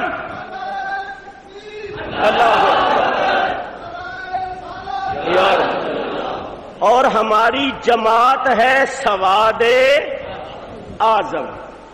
اسی واسطے وہ سواد اعظم بن رہے دھوکہ دینے کے لیے. انہوں نے خود ایک مخصوص مکتوب جاری کیا اپنے مولویوں کے نام خفیہ، اور وہ گیا پکڑا. اس کے اندر انہوں نے لکھا ہے کہ اپنے آپ کو سواد اعظم کہلاؤ اور اس کا چرچا کرو تاکہ سنی لوگوں کو لوگ سواد اعظم نہ کہہ سکیں اور اس طرح عوام کو ہم دھوکہ دے سکیں. تو وہ سواد اعظم نہیں، وہ تو سواد اعظم ہے. یا ان کو کہہ دو فساد اعظم. سواد اعظم اہل سنت و جماعت ہم ہیں. تو میں کیا عرض کر رہا تھا کہ ہمارے فاروق اعظم، ہمارے امام اعظم، ہمارے غوث اعظم، اور ہماری جماعت جو ہے وہ سب سے بڑی جماعت یعنی سواد اعظم، وہ تو نقلی سواد اعظم بن گئے لوگوں کو دھوکہ دینے کے لیے. کیونکہ اہل سنت و جماعت کی عقائد کے مسلمہ عقائد کے خلاف ان کے عقیدے. کسی سنی نے یزید کو امیر المومنین، خلیفہ راشد اور امام عادل نہیں کہا تھا، اور حضرت امام حسین کو کسی نے آج تک فسادی اور خدا رسول کا دشمن اور فتنہ پرور نہیں کہا تھا. یہ ٹولہ تو یزید کو امیر المومنین کہتا ہے اور حضرت امام حسین رضی اللہ تعالیٰ عنہ کو یہ فسادی کہتے ہیں اور فتنہ پرور اور تفرقہ باز کہتے ہیں. یہ عقیدے اہل سنت کے نہیں ہیں. جب ان کے عقیدے اہل سنت کے نہیں ہیں تو یہ تو اہل سنت بھی نہیں، سواد اعظم کیسے ہو سکتا؟ تو بہر صورت میں نے آپ حضرات کے سامنے قرآن کی آیتیں، حدیثیں اور حضرت امام اعظم امام ابو حنیفہ کے علم و فضل کی چند باتیں، ان کا تابعی ہونا اور ان کے چند فضائل اپنے شکستہ الفاظ میں پیش کیے ہیں۔ میں حضرت مولانا محمد حسن صاحب حقانی سے اور دوسرے علماء کرام سے معذرت خواہ ہوں کہ میں وقت کچھ زیادہ لے گیا، مجھے نہیں چاہیے تھا کہ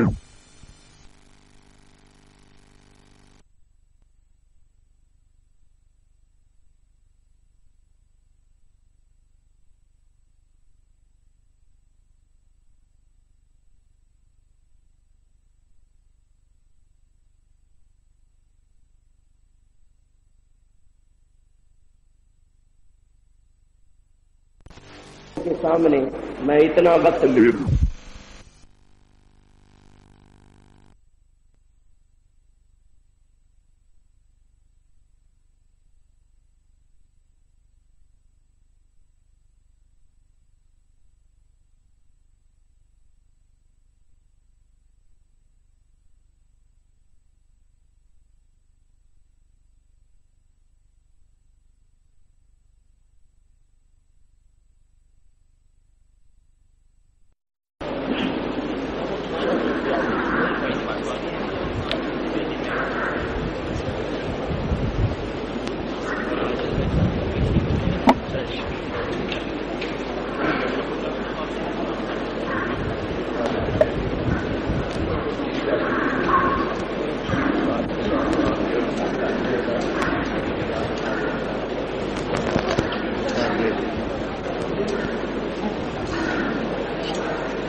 نحمده ونصلي على رسوله الكريم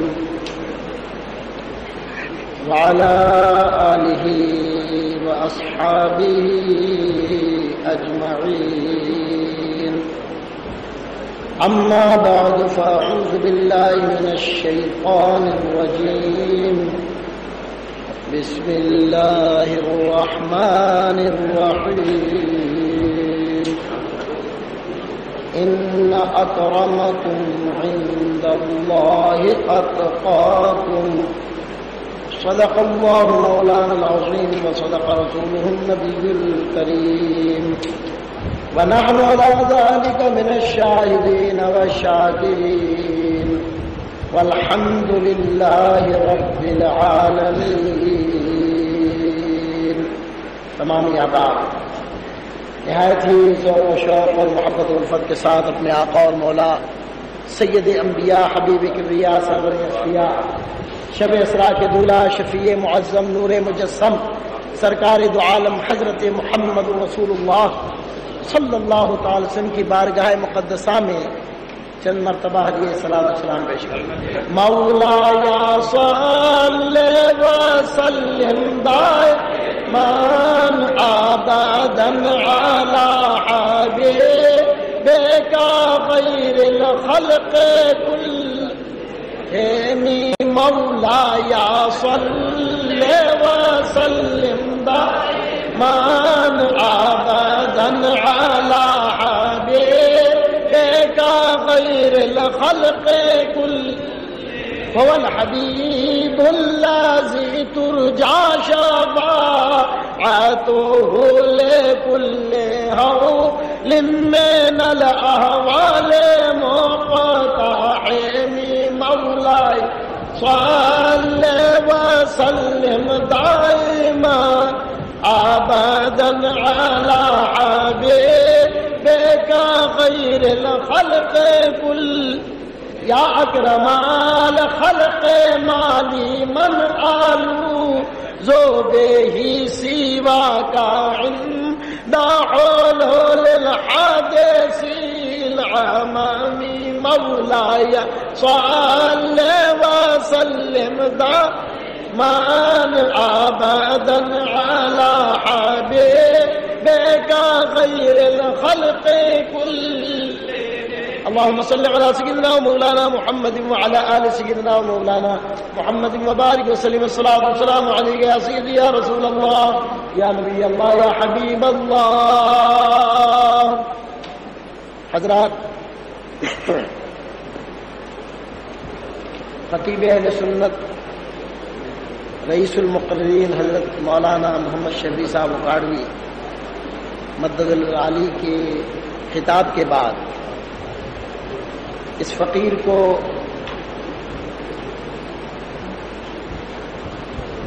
ارشاد فرمایا گیا کہ کچھ بیان کرے. بیان تو الحمدللہ خطیب اہل سنت نے بڑے اچھے انداز سے سیر حاصل باز کی اور امام اعظم ابو حنیفہ رضی اللہ تعالیٰ عنہ کے فضائل و مناقب بیان کی. یہ فقیر بھی مختصر طریقے سے اس کے بارے میں دو ایک باتیں عرض کرتا ہے. اللہ تبارک و تعالی مجھ کو، آپ کو، سب کو مذہب حق، مذہب اہل سنت و جماعت میں استقامت عطا فرمائے اور امام اعظم سراج الامہ امام اعظم ابو حنیفہ رضی اللہ تعالی عنہ کے فیض و برکات سے مالا مال. یہ کانفرنس حضرت امام اعظم رضی اللہ تعالی عنہ کی یاد میں منعقد ہوئی ہے. ہمارے امام اعظم رضی اللہ تعالی عنہ جنتی امام ہے، اس میں کوئی شک نہیں. اس لیے کہ امام اعظم رضی اللہ تعالی عنہ تابعی ہے، صحابہ کرام کی زیارت کی ہے، جیسے کہ خطیب اہل سنت نے ان واقعات کو بیان کیا. امام اعظم ابو حنیفہ رضی اللہ تعالی عنہ میں جو سب سے بڑا کمال، جہاں علمی کمالات تھے، وہاں عملی طور پر سب سے نمایاں مقام امام اعظم ابو حنیفہ رضی اللہ تعالیٰ عنہ کا یہ تھا کہ وہ اعلیٰ درجے کے متقی اور پرہیزگار تھے، شریعت و طریقت کے امام،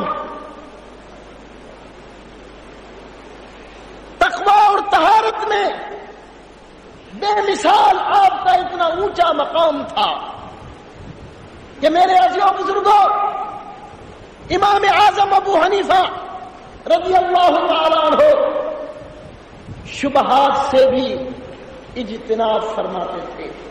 تقوی اور طہارت کا یہ عالم تھا امام اعظم ابو حنیفہ رضی اللہ تعالی عنہ.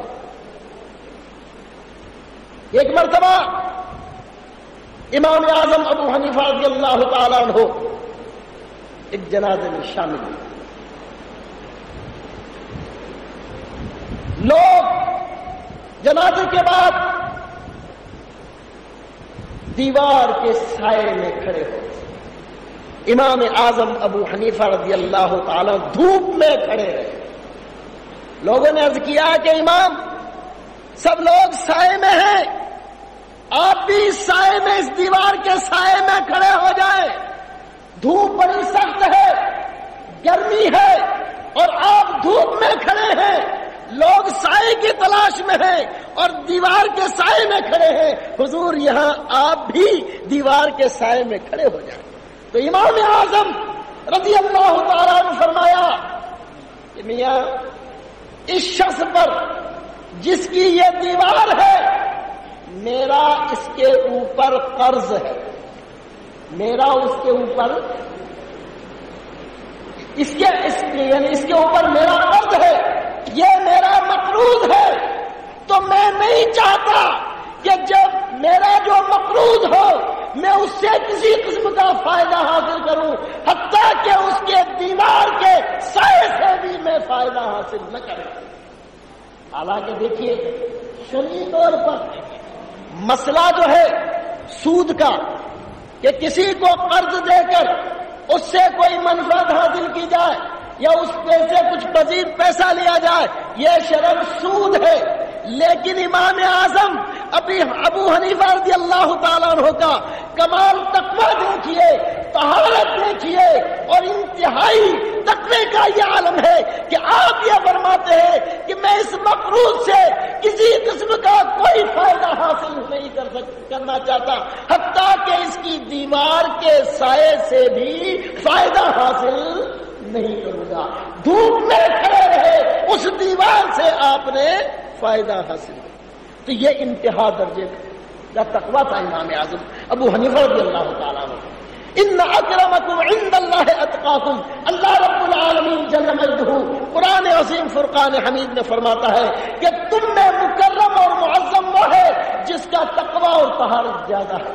جو اللہ سے زیادہ ڈرنے والا ہے وہی تم میں زیادہ معزز اور مکرم ہے۔ لہذا امام اعظم ابو حنیفہ رضی اللہ تعالیٰ عنہ اس آیت اس کی تشریح اور اس کی تفسیر سے یہ بات معلوم ہوتی ہے کہ امام اعظم ابو حنیفہ رضی اللہ تعالیٰ عنہ چونکہ تقویٰ اور طہارت میں بڑا اعلیٰ مقام رکھتے تھے، لہذا اللہ رب العالمین کے نزدیک بھی ان کا مقام مسلمانوں میں بہت بلند و بالا ہے۔ اس لیے امام اعظم ابو حنیفہ رضی اللہ تعالیٰ عنہ کو آج ساری دنیا امام اعظم کہتی ہے۔ اور بڑے بڑے مسئلے، میں اس کی تفصیل میں جانا نہیں چاہتا، نہ اتنا وقت ہے کہ میں اس کی تفصیل عرض کروں۔ امام اعظم ابو حنیفہ رضی اللہ تعالیٰ عنہ بڑے بڑے وہ مسائل کہ علماء جس کے حل کرنے میں حیران ہوتے تھے، علماء دنگ رہ جاتے تھے کہ اس کا کیا جواب ہوگا، امام اعظم ابو حنیفہ رضی اللہ تعالیٰ عنہ ایسے مسائل جو ہے وہ فی البدی اسی وقت حل فرماتے تھے، اس کا جواب عطا فرماتے تھے۔ بڑے بڑے جید علماء، مجتہدین علماء حیران رہ جاتے تھے کہ یہ جواب امام اعظم ابو حنیفہ رضی اللہ تعالیٰ عنہ نے کہاں سے دیا۔ چنانچہ ایک واقعہ آپ کے استاد محترم حدیث میں حضرت سیدنا سلیمان اعمش رضی اللہ تعالیٰ عنہ بہت بڑے جید محدث ہیں۔ امام اعظم ابو حنیفہ رضی اللہ تعالیٰ عنہ نے ان سے حدیث پڑھی ہے، حدیث روایت کی ہے۔ یہ استاد ہیں امام اعظم رحمۃ اللہ تعالیٰ علیہ کے، بڑے جلیل القدر محدث سلیمان اعمش رحمۃ اللہ تعالیٰ علیہ۔ ان کی خدمت میں ایک شخص آتا ہے، سوال کرتا ہے، آپ جواب دیتے لا ادری، میں نہیں جانتا۔ پھر دوسرا سوال کرتا ہے سائل، آپ فرماتے لا ادری، میں نہیں جانتا۔ تیسرا سوال کرتا ہے، آپ جواب دیتے لا ادری، میں نہیں جانتا۔ 40 سوال اس سائل نے حضرت محدث سلیمان اعمش رضی اللہ تعالیٰ عنہ سے کیے، اور وہ 40 کے جواب میں فرماتے لا ادری۔ اور یہ سوالات کوئی ایسے ویسے نہیں تھے، وہ سوالات بھی تھے اجتہاد سے جن کا تعلق، مسائل اجتہادیہ سے جن کا تعلق تھا، بڑے بڑے اہم مسائل تھے جن کا اجتہاد سے تعلق تھا۔ یہ محدث تھے، اجتہادی جب مسائل ان سے پوچھے تو آپ نے لا ادری فرمایا۔ اور پہلے بزرگوں میں یہی بات ہوا کرتی تھی کہ جس کے بارے میں کوئی علم نہ ہو تو وہ لا ادری فرماتے تھے، اور اس میں اپنا کسر شان نہیں سمجھتے۔ آج یہ دور آ گیا کہ تھوڑا بہت پڑھ لیا اور اگر اس سے سوال کیا تو اس کو نہیں آتا، اس نے کہا اگر میں لا ادری کہہ دوں گا کہ میں نہیں جانتا تو لوگ کہیں گے یہ خامخواہ مولوی بنتا ہے، یہ تو مولوی نہیں، اس کو تو کچھ آتا ہی نہیں۔ تو اب اپنی گویا اس بات کو، اپنی خفت کو مٹانے کے لیے، اس ندامت کو مٹانے کے لیے شریعت کے مطابق، چاہے اس کو جواب آتا ہو یا نہ آتا ہو، وہ اپنی سمجھ سے، اپنی فہم سے وہ اس کا جواب الٹ سلٹ دے دیا کرتے۔ تو اس قسم کے لوگ آج کل بہت ہو گئے، ذرا سے مسائل کے بارے میں ان سے پوچھو تو وہ جب نہیں آتا ہے تو پھر بھی الٹے سیدھے جوابات دے دیتے ہیں، خود بھی گمراہ ہوتے ہیں، دوسروں کو گمراہ کرتے ہیں۔ مگر وہ حضرات فرماتے ہیں کہ یہ بھی ایک علم کی دلیل ہے، یہ بھی علم میں سے ہے کہ کوئی شخص کسی بات کو نہ جانتا ہو تو یہ کہہ دے لا ادری، میں نہیں جانتا۔ اس میں اس کی کسر شان یا کوئی سبکی نہیں ہے، کوئی شرمندگی نہیں ہے۔ یا بڑے بڑے جید علماء کسی مسئلے کے بارے میں لا ادری کہتے ہوئے جھجک محسوس نہیں کرتے تھے، شرمندگی محسوس نہیں کرتے تھے۔ تو سلیمان اعمش رحمۃ اللہ تعالی علیہ نے ان 40 مسائل جو اجتہادیہ تھے سب کے بارے میں بلا تکلف فرما دیا لا ادری، میں نہیں جانتا۔ اب وہی سائل امام اعظم ابو حنیفہ رضی اللہ تعالیٰ عنہ کی خدمت میں حاضر ہوتا ہے اور وہ سوال کرتا ہے، آپ 40 سوالوں کا جواب دے دیتے ہیں، ایک کے بارے میں بھی لا ادری نہیں فرماتے۔ وہ حیران رہ گیا سائل کہ میں نے سلیمان اعمش رحمت اللہ تعالی علیہ جلیل القدر محدث ہے، ان سے 40 سوال پوچھے، ایک کا جواب نہیں دیا، سب کے لیے لا ادری فرمایا، اور امام اعظم نے 40 کا جواب دے دیا، ایک جواب کے بارے میں لا ادری نہیں فرمایا۔ جب وہ جواب اس کو مل گئے سائل کو تو وہ حضرت سیدنا سلیمان اعمش رحمت اللہ علیہ کی خدمت میں حاضر ہوا کہ حضرت مجھے اس کے جوابات نعمان ابن ثابت امام اعظم ابو حنیفہ رضی اللہ تعالیٰ نے دے دیے۔ تو جب وہ سوالات کے بارے میں جب جوابات سنے تو حضرت سلیمان اعمش رحمت اللہ تعالیٰ علیہ حیران رہ گئے کہ ان 40 کا جواب ابو حنیفہ نے دے دیا۔ کہا حضور انہوں تو کتنے سادہ تھے، کس قدر خوش ہوئے۔ شاگرد نے ان سوالوں کا جواب دیا، استاد خوش ہوتا ہے۔ آج کل یہ معاملہ ہے کہ اگر شاگرد کوئی بات کر دے استاد اب تو یہ میرا بھی مقابلہ کرنے لگا ہے، استاد جو ہے وہ ناراض ہو جاتے ہیں۔ حالانکہ استاد کو خوش ہونا چاہیے کہ میرا شاگرد اتنا قابل ہے، لائق ہے۔ وہ امام اعظم ابو حنیفہ رضی اللہ تعالیٰ عنہ کو داد تحسین دیتے ہیں، امام اعظم کے یہاں آتے ہیں اور امام اعظم ابو حنیفہ رضی اللہ تعالیٰ عنہ سے ارشاد فرماتے ہیں، ان کی پیشانی کو چوم کر فرماتے ہیں، اے امام اعظم، اے نعمان ابن ثابت، تم نے 40 سوالوں کا جواب دے دیا، میں نے ہر سوال کے جواب میں لا ادری کہا ہے، تو تم نے کہاں سے جواب دیا؟ میں حیران ہوں تم نے کہاں سے جواب دیا۔ عرض کیا حضور وہ میں نے جوابات جو دیے وہ انہی حدیثوں سے دیے جو آپ سے سنی تھی۔ اللہ اکبر، ذرا غور فرمائیے، حدیثیں بھی وہی ہیں، روایتیں بھی وہی ہیں جو سلیمان اعمش روایت کر رہے ہیں، اور امام اعظم اپنے استاد سے وہ روایت سننے کے بعد اس حدیث سے استدلال کر کے اجتہاد فرما کر ان کا جواب دیتے ہیں، اور سلیمان اعمش روایت فرمانے والے استاد ان چونکہ مجتہد نہیں تھے، ان کو وہ جواب نہیں آیا تو لا ادری فرما دیا، امام اعظم نے انہی حدیثوں سے جواب دیا۔ تو محدث اعمش سلیمان اعمش رحمت اللہ علیہ حیران رہ گئے، کہنے لگا اچھا ان حدیثوں سے تم نے ان سوالوں کا جواب دیا ہے؟ عرض کیا ہاں انہی حدیثوں، اور پھر بتایا کہ اس حدیث سے میں نے اس طرح جواب دیا، اس حدیث سے یہ مسئلہ نکلتا تھا، میں نے یہ جواب دیا۔ تو جب یہ باتیں سنی امام اعظم ابو حنیفہ رضی اللہ تعالیٰ عنہ کی زبان سے تو حضرت سلیمان اعمش رحمت اللہ علیہ گلے سے لگا لیتے ہیں، سینے سے لگا لیتے ہیں، پیشانی کو بوسہ دیتے ہیں اور کہتے ہیں، کیا پیاری بات حضرت سیدنا سلیمان اعمش رحمۃ اللہ علیہ فرمایا نحن معاشر المحدثین نحن العطارون وانتم یا معاشر الفقہاء انتم الاطباء وانت یا ابا حنیفہ اخذت بکلا الطرفین۔ فرمایا محدثین کی جماعت، ہم محدثین کی جماعت، ہم تو عطار کی طرح سے ہیں، جیسے عطار جو ہے وہ کوئی دوا کسی نسخے میں ہو تو وہ پہچان لیتا ہے یہ فلاں دوا ہے، یہ فلاں دوا ہے، اور اس دوا کی وہ تشخیص کر لیتے ہیں، دوا کو پہچان لیتے ہیں۔ لیکن جو طبیب ہے وہ دوا کی خاصیت کو سمجھتا ہے، دوا کی فائدے کو پہچانتا ہے، اس کی تاثیر کو سمجھتا ہے۔ تو فرماتے ہیں ہم محدثین کی جماعت، ہم تو عطار کی طرح سے ہیں، اور اے مجتہدین کی فقہا کی جماعت تم تو اطباء کی طرح ہو کہ ان کے خواص کو بھی جانتے ہو۔ وانت یا ابا حنیفہ اخذت بکلا الطرفین، اور اے امام اعظم ابو حنیفہ تم محدث بھی ہو اور فقیہ بھی ہو، تم نے دونوں طرفیں لے لی ہیں، یعنی تم اعلیٰ درجے کے محدث بھی ہو اور اعلیٰ درجے کے مجتہد بھی ہو۔ تو یہ مقام ہے ان کا، جن کے استاذ ان کی تعریف کریں تو پھر ان کا کتنا پایا علمی ہوگا۔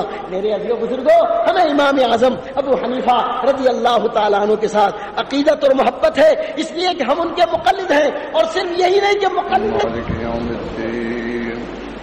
الصلاة والسلام على أفضل الأنبياء والنبيين حبيبنا وسيدنا وسندنا ووسيلتنا وشفيعنا محمدا عبده ورسوله أما بعد فأعوذ بالله من الشيطان الرجيم بسم الله الرحمن الرحيم فاسألوا أهل الذكر إن كنتم لا تعلمون. معزز علماء کرام وحاضرین مجلس، حضرت امام ابو حنیفہ رضی اللہ تعالی عنہ کے متعلق علماء کرام کے بیانات آپ سن چکے ہیں. اس میں مزید کسی اضافے کی ضرورت نہیں ہے، لیکن وہ ایک عربی شعر ہے. اگرچہ کسی نے کہا تو کسی اور کے لیے ہے، لیکن ابو حنیفہ رضی اللہ تعالی عنہ پر بھی وہ منطبق ہوتا ہے. وہ فرماتے ہیں اعد ذکر نعمان لنا فإن ذکرہ کلما کررتہ یتزوع. نعمان کا ذکر بار بار کرو، جب بار بار کرو گے تو نئی نئی خوشبو آئے گی. تو اس لیے امام صاحب کے متعلق مختصر وقت میں کچھ آپ کو عرض کروں.